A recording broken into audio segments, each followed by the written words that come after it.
আজগার বেটা, আমি যে তোমাকে একটা কাজ দিছিলাম তা কদ্দুর করলে? কাকা, আমি তো গেছিলাম ও জায়গা। তুই গেছিলি তাহলে আমার কবুল হয় বেটা। কাকা, একটা সুসংবাদ আছে আর একটা দুঃসংবাদ আছে। দুঃসংবাদ আবার আসবে গেল কি? সুসংবাদটাই এটাই শুনি। কাকা, মিস আকিল আপনাকে পছন্দ করে,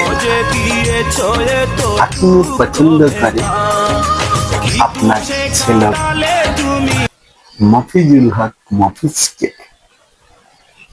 কি হয়েছে? আকিনুরির এত বড় সাহস কি না দিল রে?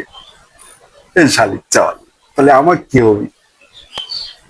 এ আজগর, শালিক সাওয়ালে কি আমি বিয়ের আগে জন্ম নিয়েছিলাম নাকি বিয়ের পরে?